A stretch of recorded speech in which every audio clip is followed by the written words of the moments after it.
Andrew McGann here at the UFC Ultimate Media Day for UFC 205 this weekend in New York. An interview 3, 4, maybe even 5 years in the making here. Wow. Standing alongside Ariel Helwani, the man who pretty much got me in front of a camera to begin with. Wow, how about that? This is a pleasure. Andrew, how are you? Not too bad, how are you?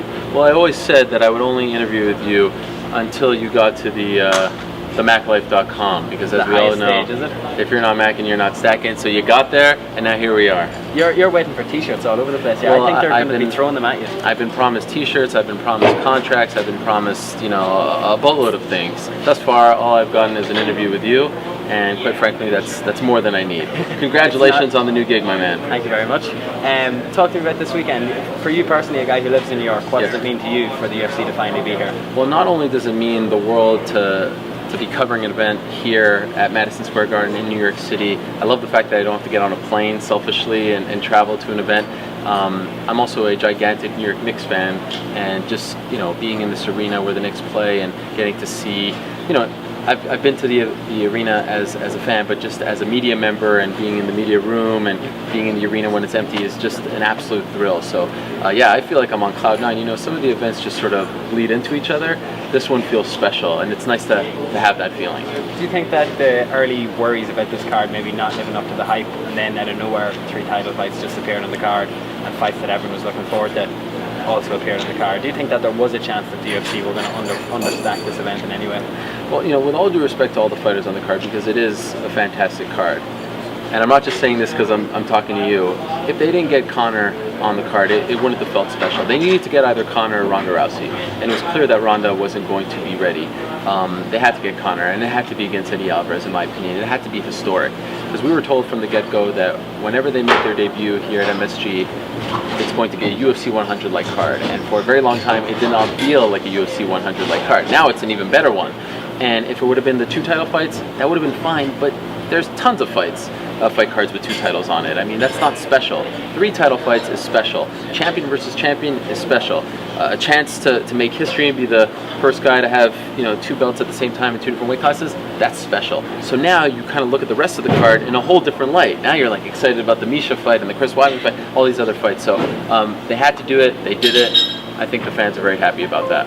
Do you think that people in any way are underplaying the fact that Conor has won to hold 2 championships? He seems to be the only one, in my opinion, that's kind of pushing that narrative, pushing that angle, saying that no one has ever come close to it, no one has really done it before. Or is this me looking at it from an Irish perspective?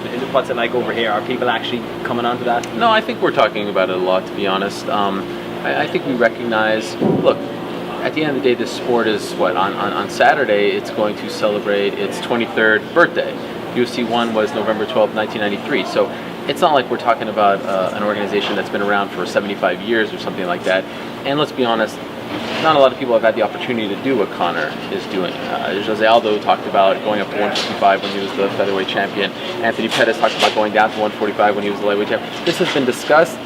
The UFC at the end of the day has to open the door for you. Conor is such a big draw that he gets to call his shots, and he's put himself in this position to make this happen, and he deserves it. He deserves the opportunity, in my opinion.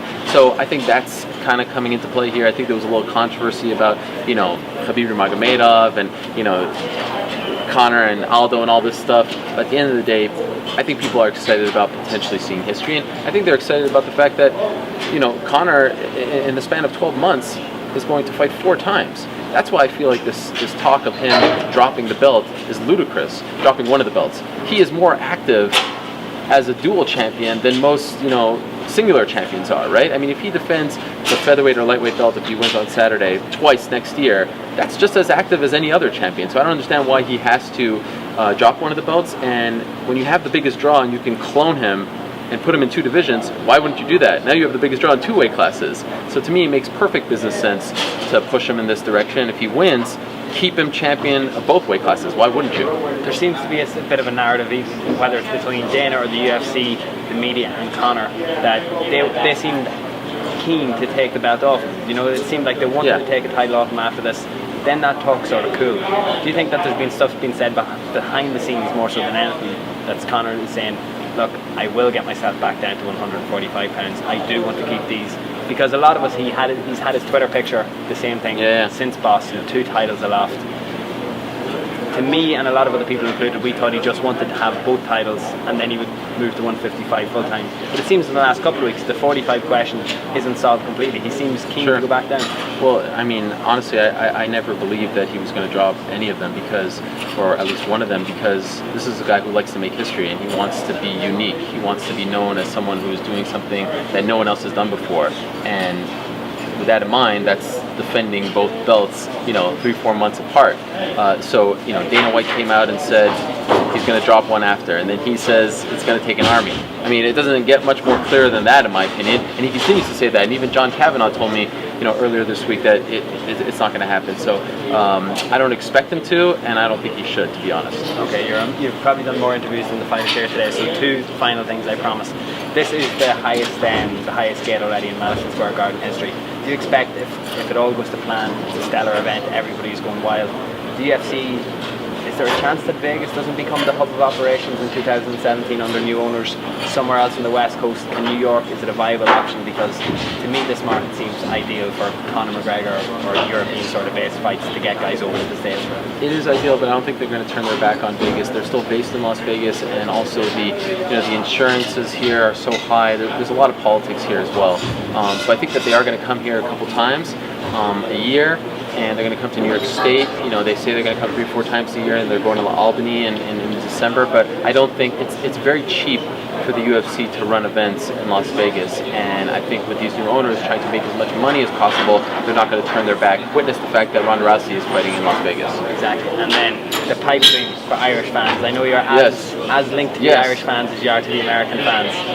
Conor McGregor becomes a 2-weight world champion, and whatever, maybe pay-per-view doesn't matter, this doesn't matter, that doesn't matter. Do you ever think there is a possibility that Conor could defend one of those belts in Croke Park? Because I am always interested to hear your take on this, because maybe you've heard stuff behind the scenes, you've heard stuff from the UFC, but we were always told the pay-per-view, the time difference, this and that. But as Conor has continued to prove people wrong, and people that say this couldn't be done, he does it.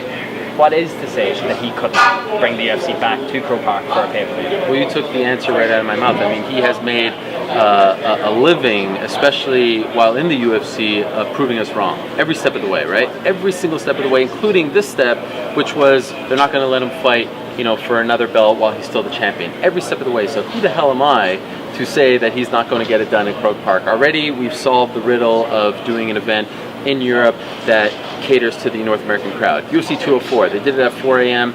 Local time. It sold out in 6 minutes, and it was fine on pay-per-view here. Now, I know there's the curfew issue at Croke Park and all that. He's freaking Conor McGregor. In my opinion, as a North American, he's the most famous Irishman in the world. Now, I know the Irish fans will tell me Rory McIlroy and this guy Roy Keane, Robbie Keane. Conor McGregor is the most famous Irishman in the world.